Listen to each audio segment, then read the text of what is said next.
নির্বাচনের দিন ও পরে ভোটারদের নিরাপত্তা নিশ্চিত করে অন্তর্বর্তী সরকারের ইতিহাসে স্থান করে নেওয়ার সুযোগ রয়েছে বলে মন্তব্য করেছেন সিপিডির সম্মাননীয় ফেলো দেবপ্রিয় ভট্টাচার্য। আর রাজনীতি এখন ব্যবসায় পরিণত হয়েছে এমন মন্তব্য করে সুজন সম্পাদক বদিউল আলম মজুমদার বলেন, ক্ষমতার সাথে জাদুর কাঠি জড়িত। FM বাইজিদের রিপোর্টে বিস্তারিত।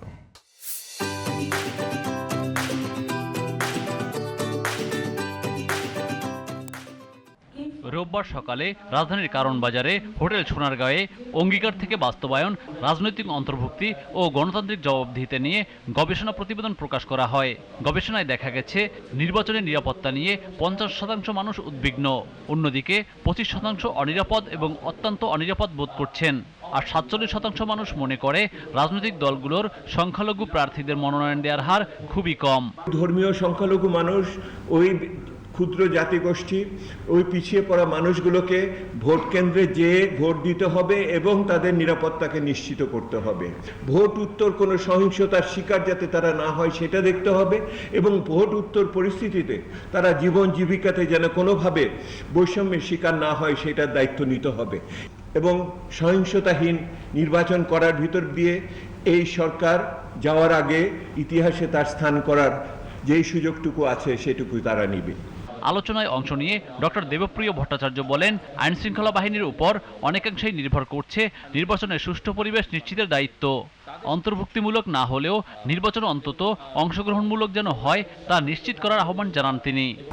আমরা দেখেছি 2008 সালে যে সব প্রার্থীদের, বিএনপির সব প্রার্থীদের গড়ায় আওয়ামী লীগের সব প্রার্থীদের গড়ায় দ্বিগুণ ছিল, প্রায় দ্বিগুণ ছিল বিএনপি প্রার্থীদের।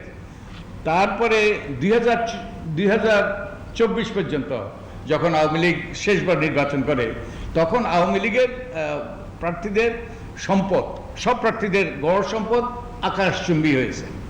তো তার থেকে কি বোঝা যায় যে ক্ষমতার সাথে জাদুর কাঠি যুক্ত আছে। দুর্নীতির অন্যতম হাতিয়ার এখন রাজনীতি, ক্ষমতার সাথে যেন জাদুর কাঠি আছে বলে মন্তব্য করেছেন সুজন সম্পাদক বদিউল আলম মজুমদার। নির্বাচন ও নির্বাচন পরবর্তী সময়ে সহিংসতা নিয়ে অতীতের অভিজ্ঞতা ভালো নয় বলেই মানুষ শঙ্কিত।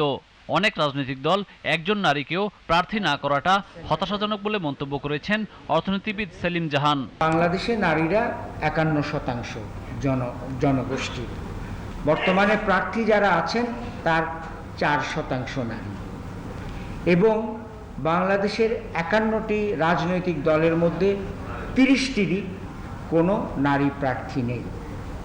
এই পুরো বাংলাদেশে 18 কোটি লোকের 9 কোটি লোকের মধ্যে কোনো যোগ্য নারীকে প্রার্থী হিসাবে পাওয়া গেল না। এটা একটু চিন্তার বিষয় বটে। অন্তর্বর্তী সরকারের শেষ সময়ে এসে এবারের নির্বাচন অন্তর্ভুক্তিমূলক, নিরাপদ ও গণতান্ত্রিক করতে সর্বাত্মক প্রচেষ্টা অব্যাহত রাখবে, সেই প্রত্যাশার কথা জানান আলোচকেরা।